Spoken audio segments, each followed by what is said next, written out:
No capítulo 2, Daniel apresenta os reinos através de metais que compunham uma grande estátua. No capítulo 7, Daniel apresenta os reinos por meio da figura de 4 animais: um leão alado, um urso, um leopardo e um animal com 10 chifres, de aparência terrível que não se parecia com nenhum outro animal conhecido. Enquanto Daniel estava ainda espantado com a aparência do quarto animal terrível com seus chifres, um pequeno chifre surgiu entre eles, e 3 chifres foram arrancados. O texto bíblico é autoexplicativo. Ele interpreta o leão alado como símbolo de Babilônia, personificado por Nabucodonosor. O urso era o império combinado dos medos e persas, que se levantou sobre o lado mais forte, os persas. O urso era o império combinado dos medos e persas, que se levantou sobre o lado mais forte, os persas. O leopardo simbolizava, em sua rapidez, o império greco-macedônico de Alexandre.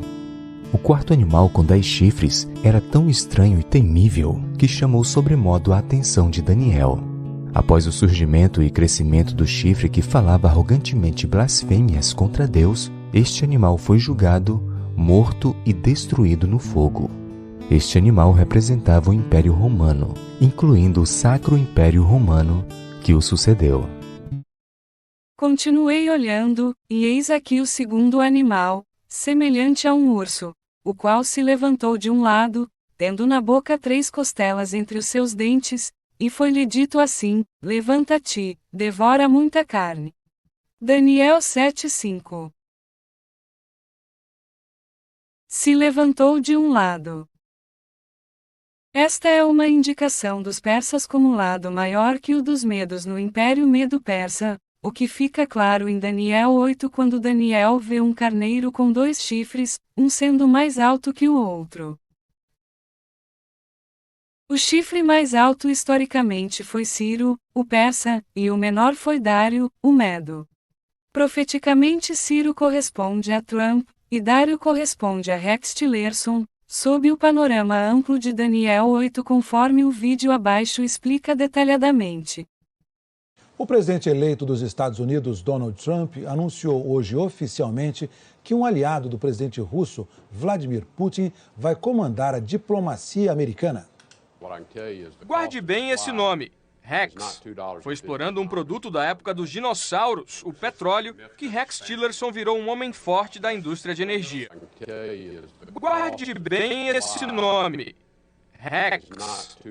Foi explorando um produto da época dos dinossauros, o petróleo, que Rex Tillerson virou um homem forte da indústria de energia. Tendo na boca 3 costelas entre seus dentes. As 3 costelas correspondem pontualmente a Cambises, falso Esmerdes, e Dário o persa, em conformidade com Daniel 11:2 que previu que 3 reis surgiriam antes do rei Xerxes, que seria o último rei persa. Agora, então, como seria a forma correta de entender esse versículo? Eis que ainda 3 reis estarão. Ciro não é contado aqui, porque Ciro era quem estava em vigência. E o profeta falou, olha, mais 3 reis estarão na Pérsia. E aí sim, quais seriam os outros 3 somando um quarto? Cambises, o filho de Ciro, o falso Esmerdes, Dario II, o persa, não o medo, e Xerxes Assuero, o Xerxes da Ester, o Xerxes que foi o mais rico monarca persa.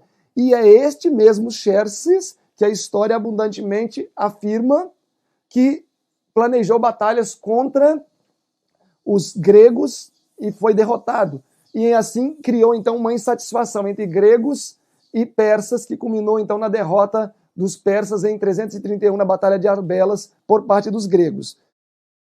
Portanto, Cambises, falso Esmerdes, e Dário o persa foram destacados em Daniel 11:2, e em Daniel 7:5 por meio de 3 costelas para, por fim, indicar Xerxes como o último rei persa e um tipo do falso profeta, como explica o vídeo abaixo.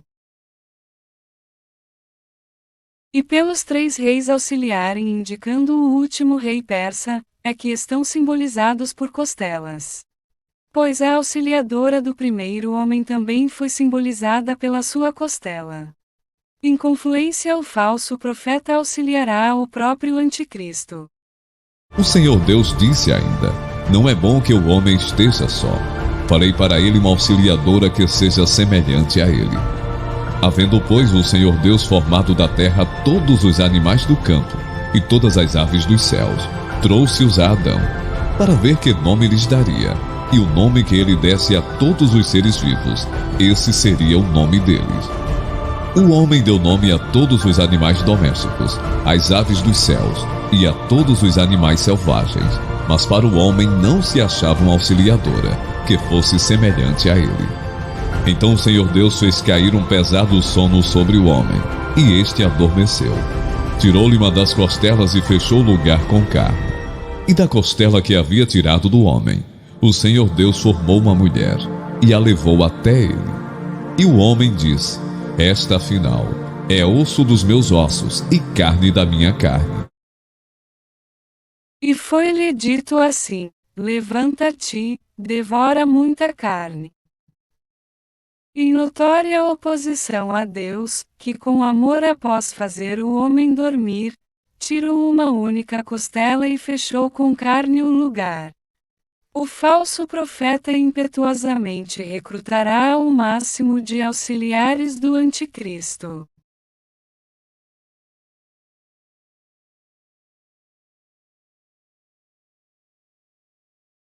Califórnia, a 5ª maior economia dos Estados Unidos, o lar de Hollywood e das grandes empresas de alta tecnologia.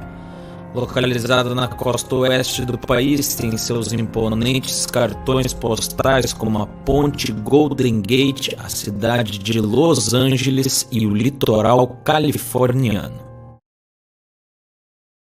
A Califórnia é o lar de Hollywood, ou seja, o distrito de Hollywood que possui grande importância na constituição da identidade cultural dos Estados Unidos, e se tornou famoso no mundo pela concentração de empresas do ramo cinematográfico e pela influência que exerce na cultura global, está situada na cidade de Los Angeles, estado da Califórnia.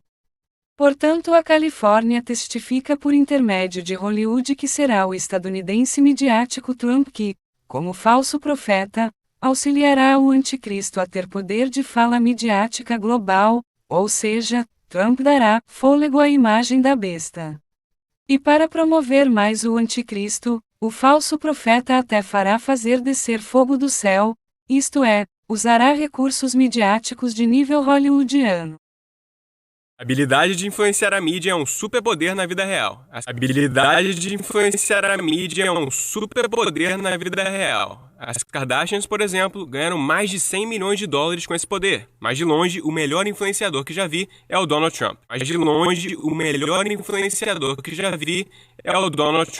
Muitas pessoas acabam se envolvendo em escândalos e não conseguem se livrar de acusações. Já o Trump consegue tirar vantagem de tudo isso. Ele foi eleito presidente durante um período escandaloso e que talvez nenhuma outra pessoa no seu lugar teria conseguido, tendo gasto praticamente a metade do que a Hillary gastou na sua campanha eleitoral. O Trump usou a mídia para conseguir votos de graça.